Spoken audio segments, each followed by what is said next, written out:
Hello, everybody. This is J.A. Dava, and welcome to Challenging Your Status Quo. It's the podcast series where we talk about succeeding in your business and the other well beings that make life's successes a little bit more balanced and complete. Now, in this podcast, we will discuss your vocational journey while challenging these four other important well beings in your life: your spiritual, your relational, your physical, and finally, your philanthropical well being. Challenging what you do with what you have been blessed with is what that whole idea of philanthropical well being is.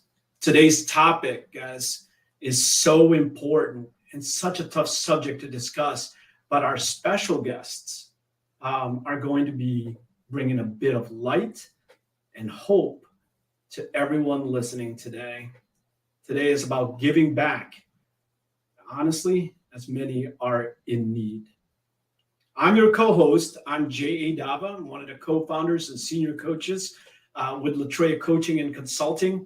And I'm with my co-host, friend, my colleague, co-founder, and my brother, Paul Waldrop. How are you, Paul? Jay, I'm great. I love doing these because the topics are they're broad and they're specific at the same time, right? We cover a number of different topics, but then we just go a little bit deeper in them. And I just think it brings light to so many different areas of our life. And that's what I love, the diversity of what we talk about. Pretty excited about today. Yeah. And you know what, today, and I already opened it up, Paul, from the perspective that it's a bit sensitive. It's a bit Yep. It's a tougher subject, but it's so necessary right now. So what do we have in store today, Paul? Yeah. So, you talk about the well-beings. I think this topic is bigger than just any one of the five well-beings. And I think the five well-beings, right? Your vocation, your spiritual life, your relationships, your physical well-being, and your financial, all of that can impact what today's topic is about, and it's about emotional and mental well-being.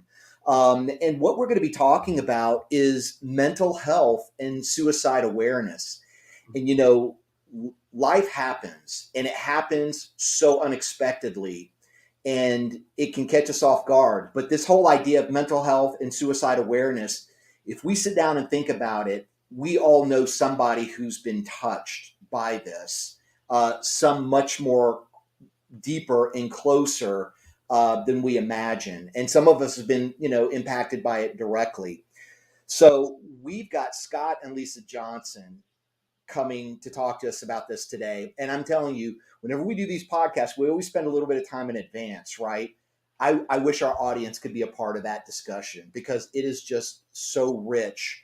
Scott's a senior leader with CMG Financial, and Lisa, his wife, they are co-founders of Honor Connor, Hold On to Hope. Their mission and their goal is to provide education and support to those affected by suicide and to provide opportunities to go deeper in conversations and to just eliminate the stigma around mental health, and what can happen, and ultimately just lead to less suicide. This is such an important topic, but it is an emotional topic. It's a difficult topic, but I think there's a lot that our audience is going to glean from today. Oh, I cannot wait. Very specifically, it is so timely because it is Suicide Prevention Month, right? And Right. So I absolutely believe that this is probably the most important topic to be talking about this month. So I want to be able to welcome Scott and Lisa. Welcome to our podcast here at Challenging Your Status Quo. First and foremost, thank you. Thank you for what you do. Thank you for being a part of our show and for just touching everybody that's going to be listening to this show. You're about to make a huge difference, and we welcome you to the show. Thank you. Thank you. Thank you. It's good to be here. Thank you for inviting us. And yes, as you mentioned, September is Suicide Prevention Awareness Month. And we at Honor Connor are sending the message to everyone that we want you to be you because you matter. Be you, you matter. We want people to know that they matter. They matter to God. They matter to their friends. They matter to their family. They matter to their communities, to their coworkers. And we know that in this world, we can start having thoughts that can bring us to a place where we feel like we don't matter and that the world would be better off without us. And those are not really correct messages that your brain is sending you. Those are false messages. And we want to encourage people to not listen to those messages, but instead to focus on the importance of being here and staying here and what your purpose is in this world and that you have so much to contribute. And so that's why we're trying to send this message about being you, you matter. We know that in the United States, there are 132 suicides per day. And that actually the highest rate of suicide is with middle-aged men, believe it or not. And there's more suicide attempts with women, but more men actually complete suicide.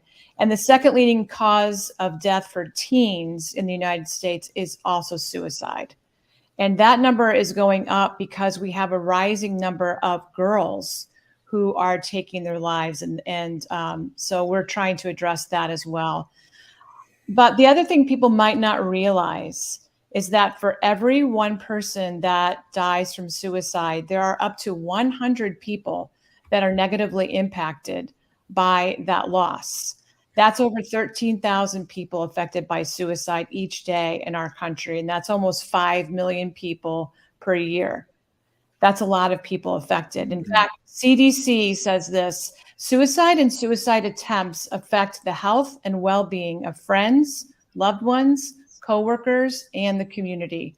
When people die by suicide, their surviving family and friends may experience shock, anger, guilt, symptoms of depression or anxiety, and they also can experience thoughts of suicide. And that's why we do what we do at Honor Connor, because we know firsthand what it's like to experience the loss of someone that you love. We lost our son Connor to suicide after the day after his 25th birthday in 2016. And we experienced many of those things we just talked about. There was shock. We knew he was suffering with some mental health issues. He was using substances to deal with those. And he had cancer. He had a lot of things going on, but he was in a place of getting help and treatment. And so this was a complete shock to us. Our lives were never the same. And so we didn't know where to turn. We didn't know anybody personally who had lost someone to suicide. We were feeling like we were just alone and isolated. And our friends who in family, of course, tried to comfort us, but they didn't really know exactly how we felt. And there was a gap there. So we recognized that gap of support for those who've lost someone to suicide. And so that's why one of the reasons that we created Honor Connor, and specifically our education program called Hold On to Hope. Hold On to Hope is a program where we're really trying to provide education and support to those who have lost someone to suicide. Just a little bit more about our lives and losing Connor. I mean, Connor was a middle child. We had 3 kids, and he was full of life and spirit and very active. And but he got bogged down after he went through his teens and his early adulthood. It became extremely challenging for him. And I know for families who have someone experiencing any kind of mental health crisis, it affects your whole family. And it did affect our whole family. And we reached out to resources and places that we thought could help us in our journey with him and his struggles. And we feel like we did the best we could for Connor. But when you lose someone to suicide, you feel like there's more you could have done. You're always feeling like, what did I say? What did I do? What could I have done better? And those kind of thoughts can just circle around and really bring you down instead of encouraging you. And so we're trying to help people understand the reality of living a life after you've lost someone to suicide. What can that look like? There is light, there is hope. It's not always going to be as bad as it feels in the beginning. It's going to have times where you are going to experience it like it just happened, but it doesn't take up all the space in your life. And so we're trying to encourage people to get the help and the resources that they need through our Hold On to Hope program. It's a community of people that have also experienced this type of loss. And it's medically backed. And we've been doing this for about a year now. We've learned a lot. And we've people on our webinars. We do a webinar the first Thursday of every month. It's open to everyone and it's free. And we often have people who've just very recently lost someone and they're just in shock. But we also have people that are farther down the road and looking for ways that they can survive this horrible journey that they never asked to be on. Yeah. And that's what we're trying to do, is to provide them with some of the teaching and education and support that is so desperately needed by this community of people. One of the things we talk about that can really affect the stigmas surrounding suicide is our language, right? The way we talk about suicide. You'll never hear me say the phrase committed suicide, which is very popular in our culture. And I think when you're talking about someone who's died by suicide, you often hear, well, they committed suicide. But what we know about that term, committed suicide, is that it holds a lot of negativity in it, because when we talk about committing things, we talk many times about like committing murder, committing adultery, committing a sin. It's very negative and it's punitive, right? It's usually associated with some criminal activity or very, immoral behavior. And what we are trying to ask people to do is to change the way you speak about it. So if you think about the way people, you talk about cancer, for instance, you wouldn't say somebody committed cancer. You would say they died from cancer. And so dying from suicide is a way to encourage empathy for those who have died and for those who are left behind. And it helps us to have more real conversations without people feeling like, you're speaking so negatively about my loved one. And so that's part of the things that we try to explain is, just watch the way we speak about it. And that can go a long way in helping us change our viewpoint. And having empathy for the one who has died by suicide is extremely important. We remember Connor in the way he lived, not the way he died. And we focus on those positive memories, and we encourage others to do the same, thinking of ways you can remember your loved one, because they meant something to you, to this world. There's good that they have done, and we want to honor that. I really am. First of all, I'm flabbergasted by the numbers that you just shared, right? I mean, when there's 13,200 people that can be affected by suicide every single day, that's overwhelming, right? Mm-hmm. And part of, I think, what you were just saying is really the sensitivity around what to say and what not to say in situations like this. Because, I mean, it would be, like you brought up cancer. Many times, people don't know what to say to somebody who's just had cancer. Well, it's in the same way. Somebody who has just experienced suicide, they don't know what to say. There's no ill will there at all. But just it's a lack of it. And so I love the fact that Hold On to Hope would allow people to do that. And Lisa, I do have the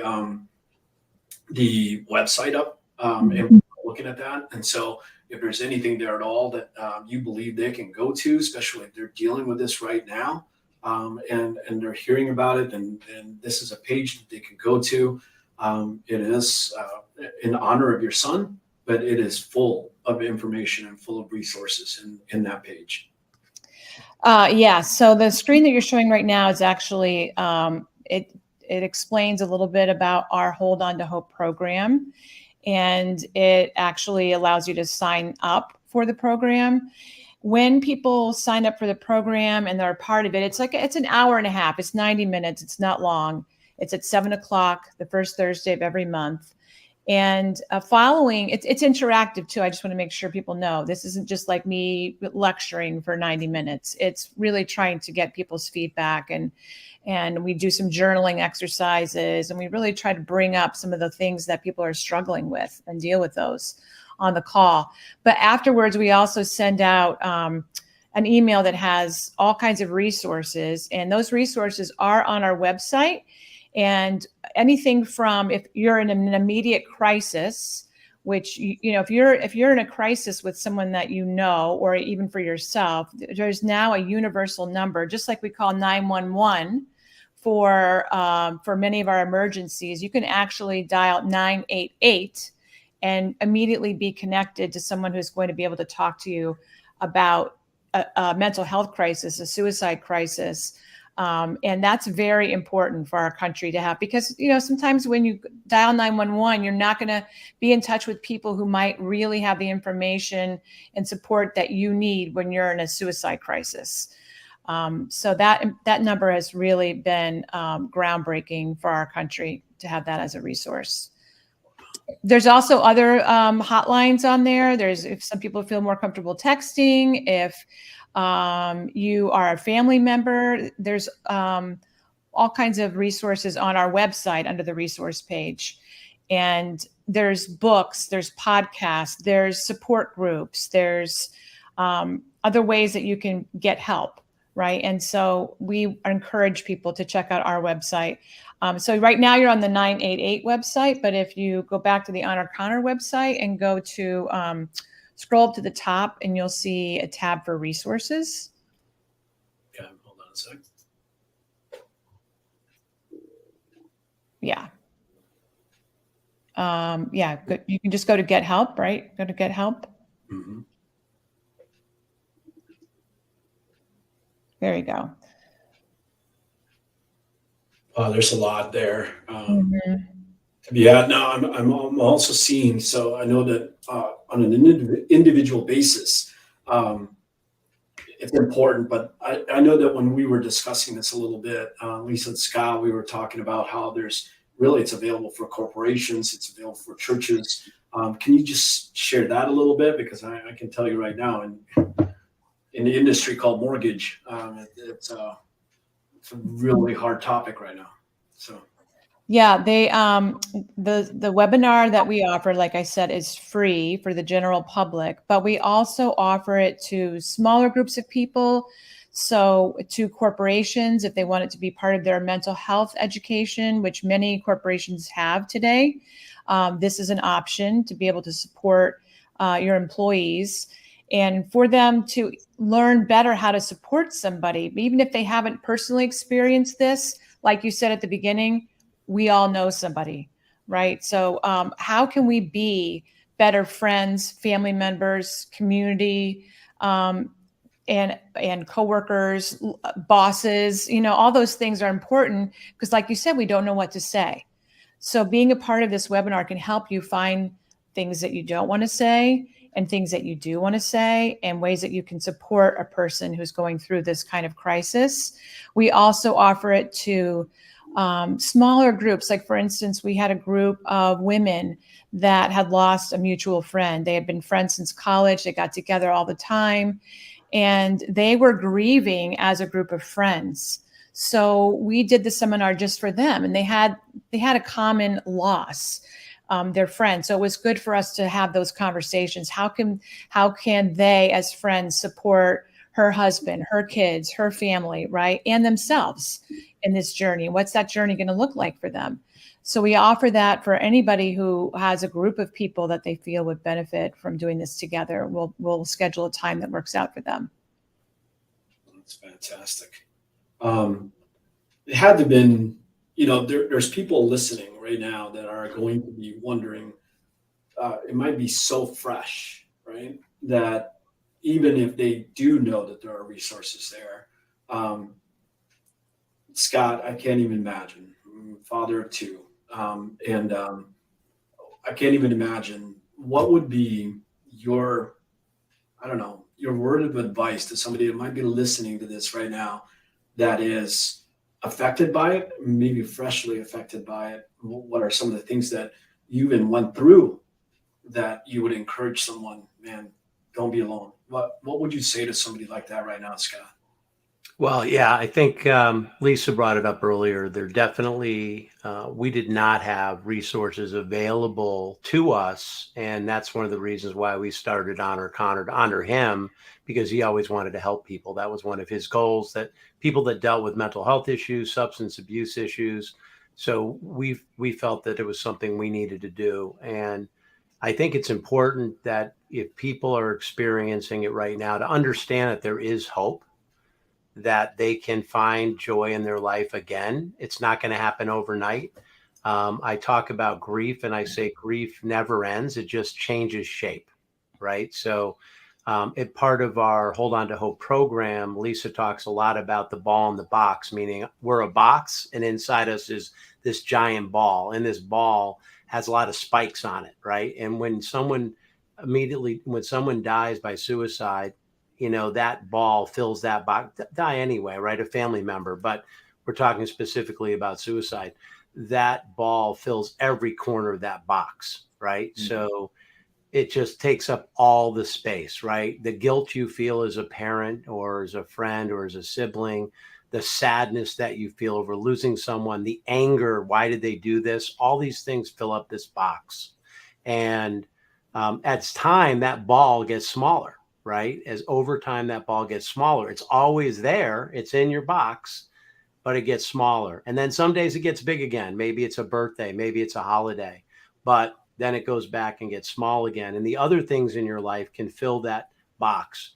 The other things that are important in your life, that you have, the love in your life, the family members, the other children, your friends, your job, all those things, that box, the ball is smaller dealing with the grief, and those other things fill up the box. So I want people to know that, yes, today you're devastated, you're heartbroken, your heart's always going to be broken, but you can move forward in your life, find joy, find happiness, and be able to move, on.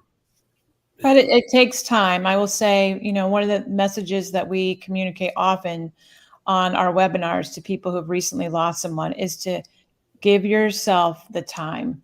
It takes time. The way that ball is going to shrink is by self-care in a lot of, what does that mean?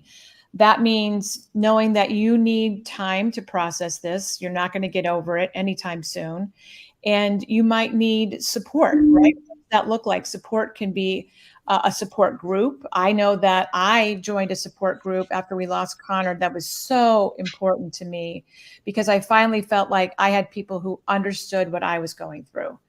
And they had resources available for me that I wouldn't have had otherwise. So reaching out and joining some kind of an ongoing support group can be extremely important. Perhaps it's finding the right therapist. I went to 3 different therapists because I needed different things at different times. It's traumatic. It is very traumatic to lose someone to suicide. So working with a therapist who understands that trauma and can help you through it and use different modalities that are going to be right for you is extremely important.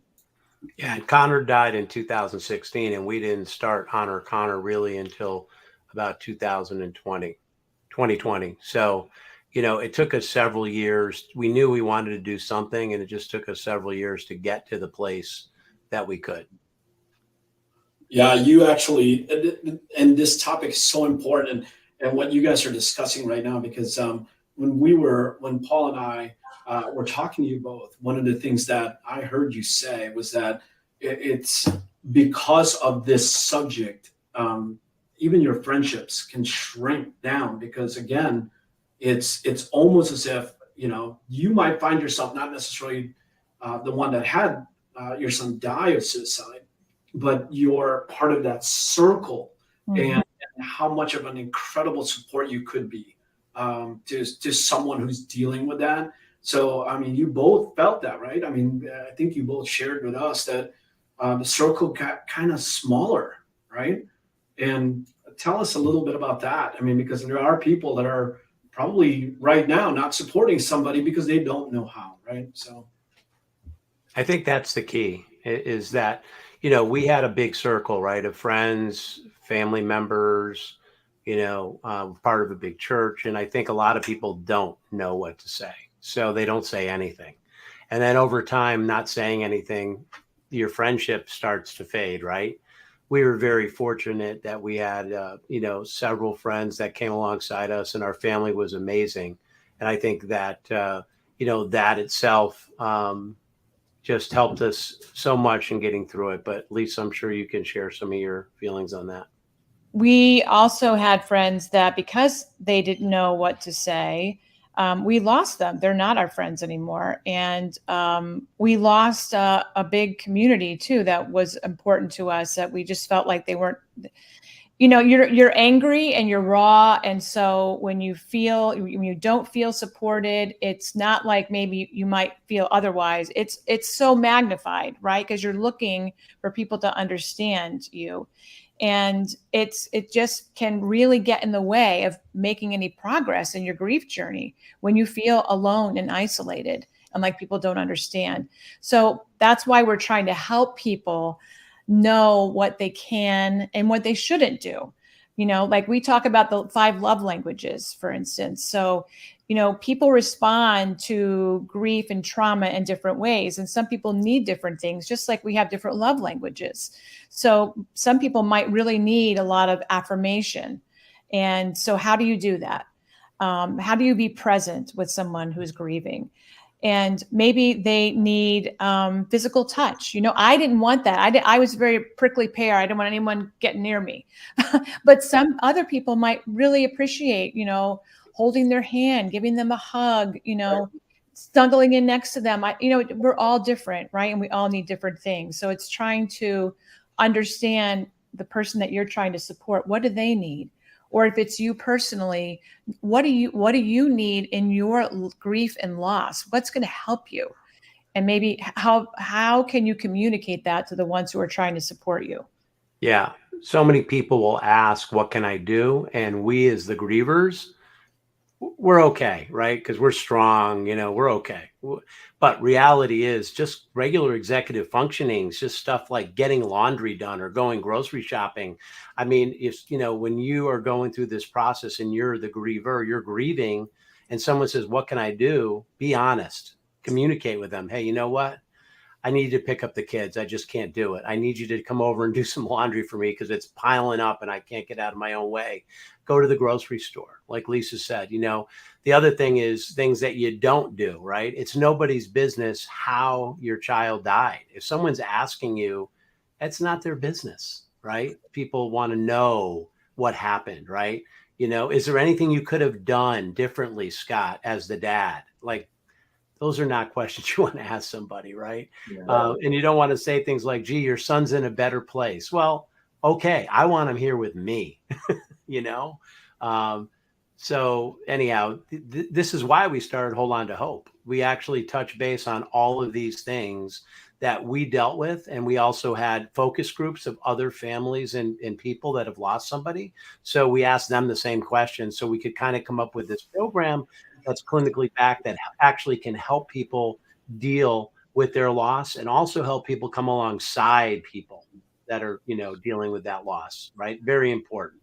So yes, just we offer it corporately. We'll offer it to, church groups or, any spiritual organization, right? Where people connect. It doesn't have to be specifically a church, it could be a synagogue, anything, right? But, and community groups, schools, there's a lot of teenagers, unfortunately, this is impacting. So, we can tailor the program to specific groups. Mm-hmm. So Scott, I'd like to ask a question. You mentioned churches and spiritual groups. So for our believer community, sometimes you can be like well-meaning, but you can really do a lot of damage. You can quote a Bible verse or I'll pray for you. What's kind of like, when you're offering spiritual comfort, what's kind of a couple of do's and a couple of don'ts, right? Because sometimes you want to say a prayer for somebody and you might leave that in their voicemail if they don't answer your call. But if they're in a raw spot, that could really not land well. Kind of help unpack that just a little bit. You want to talk about that, hon? I do. We do address this because I can tell you from my own personal experience, I was very angry with God. I had been praying for Connor for such a long time, and I felt like he abandoned me and that God abandoned me.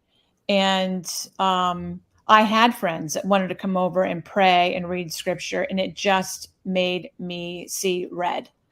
I felt like when I went to church and saw people singing, I felt like they're all lying. They don't really mean this. I mean, I was just in a really bad place, and it happens a lot, especially for believers, because you're trusting in the promises of God, and you feel like one of those promises is that they're going to take care of your loved one, whoever that is. And we had a small group in our home praying the night Connor died.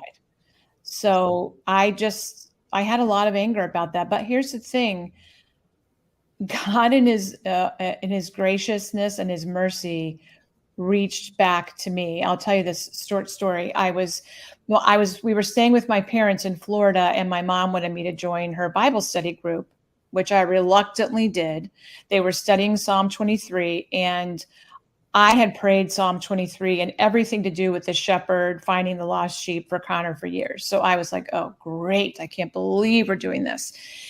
And I went ahead and started it. And as many Bible studies have, there's like homework that you do during the week, right? So the first day, we were looking at the first verse of Psalm 23, the Lord is my shepherd, I shall not want.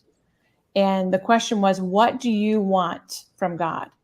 And I was like, okay, all right, I'm going to answer this like in a very snotty way. I was saying this to myself. Okay, God, I need to know that Connor's in heaven. I don't think you're going to be able to answer this, but I'm just going to put it out there. That's kind of how I asked the question. Literally a couple of hours later, I received a photo from our pastor at the time saying, we just were going through these photos. And I don't know if you have this picture. It was a picture of Connor being baptized. Wow. And I fell to the floor crying because I felt like, God, I am nobody that you would reach out to me like this, to show me this, to remind me. And it was a very much of a turning point moment. Not like I just suddenly was all good with God, but it was the beginning of that process, because God is kind, God is merciful, and He will reach you where you need to be reached. And it did start me back on a journey towards, God never left me, but I kind of left Him, right? So it was my journey back towards that relationship that I'd had once before. Yeah, and that was very powerful, because I think we both started crying together when Lisa told me about that, and I was just blown away.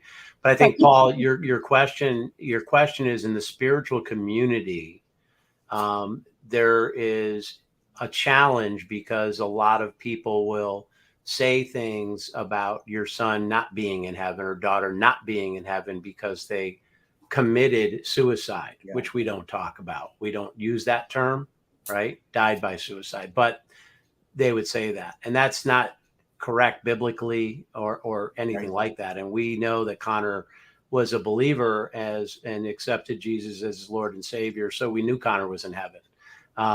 But you have those doubts, right? Because people put those doubts in your head and those stigmas. So, but we knew that, and we feel, that hope's out there, and it's just powerful how God can work, and He's definitely helped Lisa and I through this process of starting Honor Connor. We have to talk about Connor every day. Yeah. Right. And that's hard in a lot of ways, but we know we can see God working in Honor Connor, in Hold On to Hope, and we can see that happening.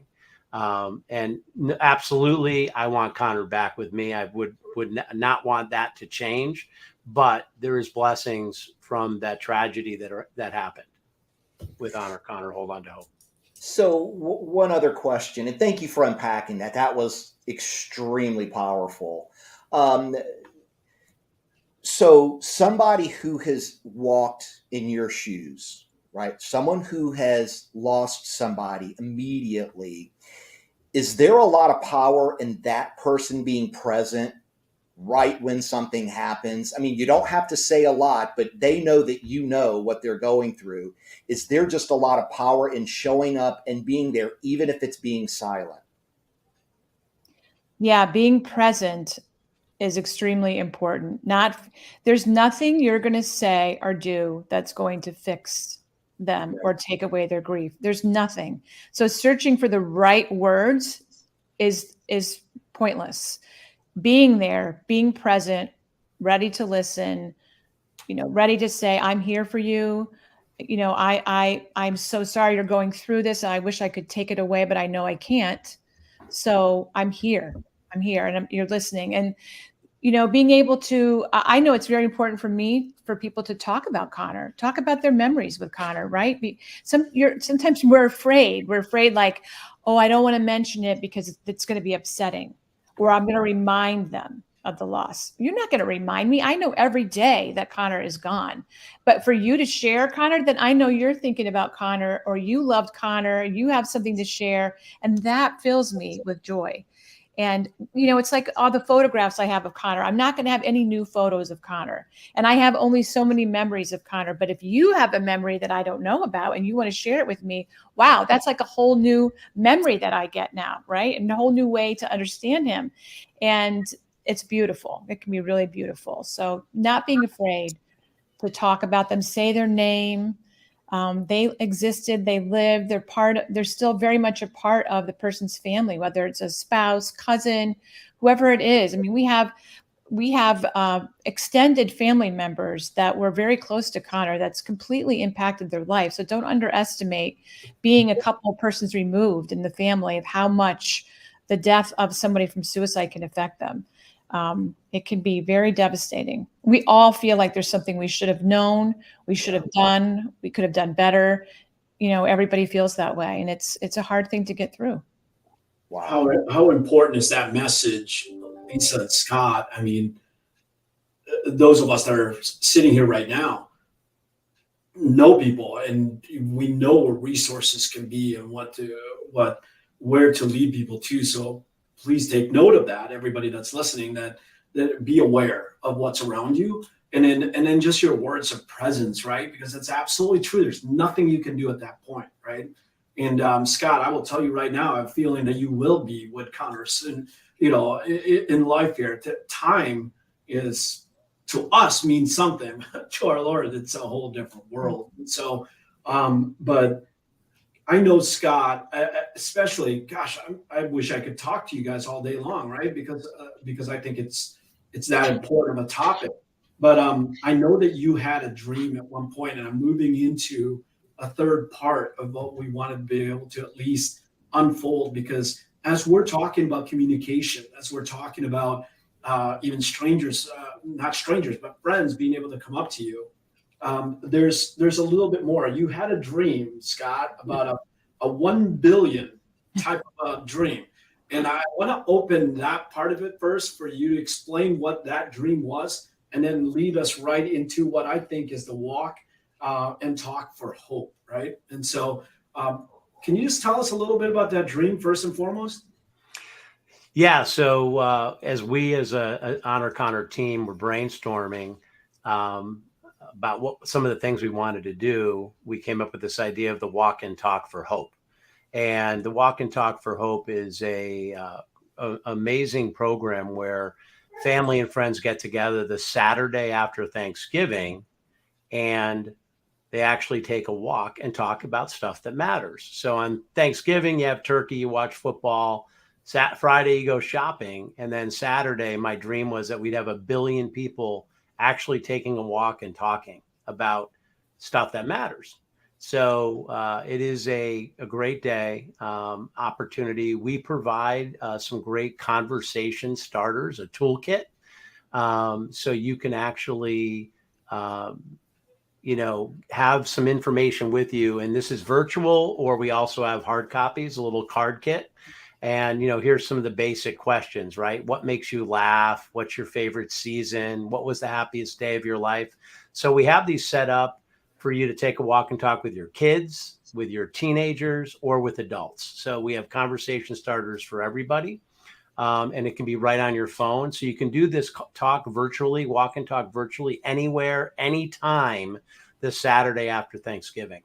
So, that dream of 1 billion people, it could be around the world, taking a walk and talking about stuff that matters, I think is very, very powerful. We are moving into year 3 of the walk and talk. And I can tell you that last year, Lisa and I met several people that came up to us, and, one was working in the mental health field. One had lost a brother to suicide. One lost a nephew to suicide, and having those conversations, but taking a walk with your kids. And, it's so hard to start conversations right today, because you ask your kids, because we had, raised 3 children, teenagers. You ask a teenager how they're doing. Good. That's it. Good. And then when you start going deeper, it's hard to get there. So having the opportunity to have the tools and the resources to have some of these conversations helps get those conversations started. And I think everyone appreciates that, because it's showing you care. It's a listen zone. You can listen, but there's no judgment. There's no punitive, if your teenager or your child tells you they did something wrong, you're not there to judge them. You're there to listen and then understand and talk about it. Right. So I think it's powerful. And that is the Saturday after Thanksgiving. Again, it's free. You can do it anywhere. We are getting more organized this year and trying to run some of these walk and talk for hopes in different regions or markets or cities or towns. So if anyone's interested in doing that, they can reach out to us on the website, and we can get them the resources. So if they want to take a walk and talk in Columbus, Ohio, and get 150 people together, JA, they can do that, right?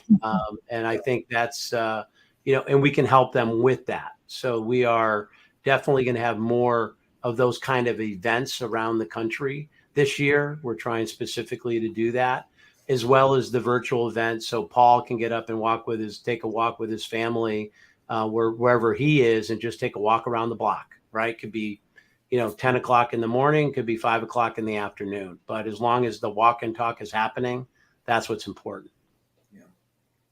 Yeah. Scott, it's just giving me so many great ideas as people are listening to this thing, because there's a lot that happens day after Thanksgiving, such as the turkey trots and, the little races that are out there, because people feel like they have to just get out there and shake it all off again. What a wonderful topic to really just kind of wrap your arms around, right? As far as this is concerned. So for everyone that's listening, this is a great idea, even for just from an awareness standpoint. These people are just running 5Ks, 10Ks, whatever it may be. Here's something that can be discussed during that time. So tremendous program. And I just wanted to add to that too, when we do have our more regional events, and we're encouraging people to involve the community. So for instance, the one that we have here locally, we have a local coffee shop that's going to be providing warm beverages, because it is, here in Connecticut, it's definitely chilly that weekend. So we recognize that others that are less fortunate may need things like coats and hats. So we are doing a clothing drive too, to support one of our another local nonprofit that can then distribute those to the people that need them. So there's a lot that is part of this walk and talk that we're trying to make people aware of and participate in. Absolutely. I encourage everybody that's listening to this to look into, is this the actual site here is the honorconnor.org, right? And, yes. And to please check that out and just get educated and get involved. Time is flying already from this perspective, but I'd like to just be able to ask you guys, how does one get involved? Give us a takeaway of some sort, right? Again, this is so foreign for so many people, but based on 13,200 a day, I bet most of us are 1 degree away from something like this. We might not be aware of it, but we are. And so being sensitive to this could be the thing that helps that person, right? Like you said, being present, being aware. So can you just, how can people get involved? And what are some of the key takeaways you'd like for people to walk away with today, Lisa and Scott? Well, I think one of the big things we can do is talk about the Honor Project, right? Honor Blank Project, telling your story. So on our website, we have a spot called the Honor Blank Project, and you can go right on our website and you can tell your story, or you can tell a story about your loved one. And I think it's very important for people to tell stories, right? Honoring their mental health every day by empowering individuals to share their stories, get educated, and be supported as they continue their journey. I think that is critical to help people in stopping the stigmas and starting conversations around mental health, addiction, and suicide prevention, right, is to share your story. So the Honor Project, again, is free. Honor Blank Project, instead of the Honor Connor Project, could be the Honor JA Project, Honor Paul Project, Honor Lisa Project. But they can go to our website, click on it, they can put a photo in and just tell their story. And there's a bunch on there now that people can read, and they're very powerful. And I think that helps as well. And Lisa, I'm sure you have some takeaways. So the other thing is to know that we have this Hold On to Hope webinar every month. It is free. Encourage people that you know. If it's not yourself, if it's other people, encourage them to participate. We know that it can be hard to talk about. We respect people's privacy. So if they want to just get on and be off camera and not say a word, that's certainly an option, because they can just listen and get the information they need. We, in fact, have people who come on the first time and feel, they're in such grief that they can't participate, but then they'll come on again the next month. And now they're hearing it again. When you're in deep grief, it's hard to absorb information. It's really hard. So hearing something maybe several times can be extremely important.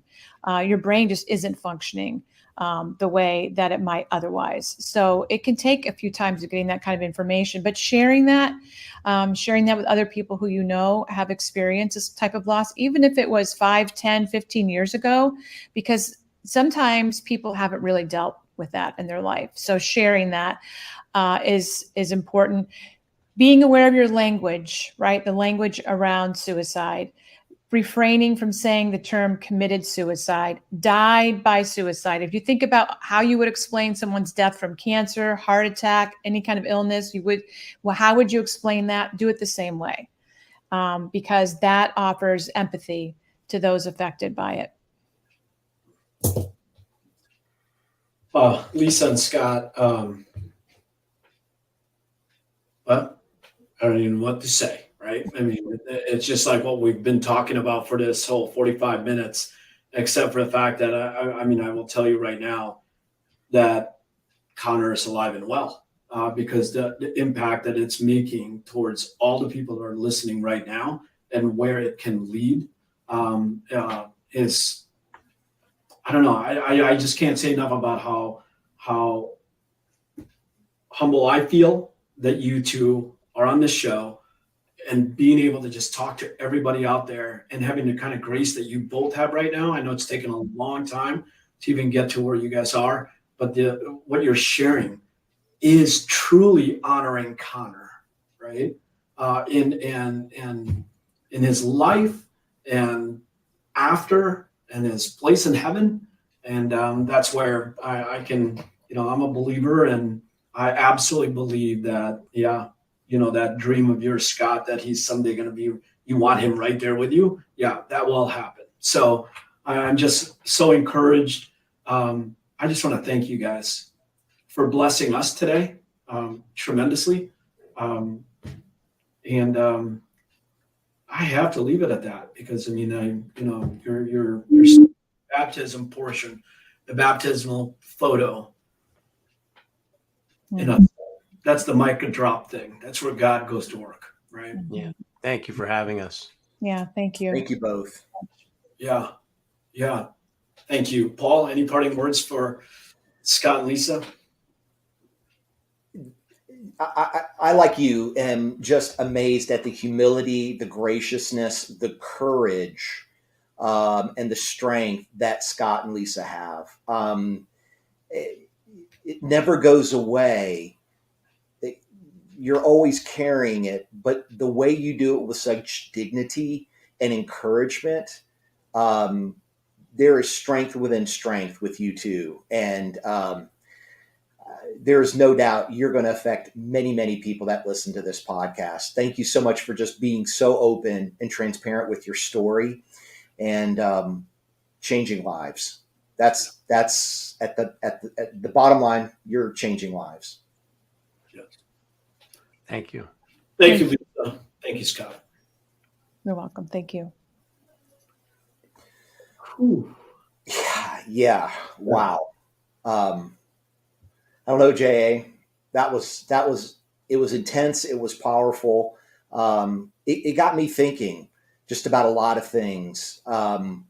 Just to, I don't know, growing my own capacity to help and bring comfort, and to be a positive presence. Wow. Yeah. This was great. I couldn't even imagine, but I can imagine it through them. And I loved your question, by the way, Paul, and asking that question, because I truly believe, yes, everyone deals with spirituality in so many different ways. Right. And this podcast is usually dedicated towards the vocational side of things. But guys, I absolutely 100% believe not on the spiritual sense of it, but the philanthropical side of it. And let me just use that word. Paul uses financial words to that because it's your, it's your, what you're doing with the blessings you've been given. And sometimes those blessings don't look as light as they are. They're dark sometimes, but you can absolutely take that and honor someone like a Connor, who are a lot of people find it to be extremely dark. There's an incredible movement that's going on that will help and save lives, right? At the same time. And so, I don't know. Will this help vocationally? I hope so, because that's, it's so many people are so focused on vocational success, financial success. There's so much more to it than that. So much more to it than that. And so, what a powerful morning. I'm going to move on with my day, and I'm sure you will as well. Yeah. I've just touched and been blessed by both Lisa and Scott. So, Yeah. well, thank you. And to everybody else that's out there listening to this right now, thanks for being a part of this show today. I hope that you're able to take this light and take it on to the rest of the world. So Right. I always say, be blessed and go be a blessing. Take care, everybody. Bye. Bye.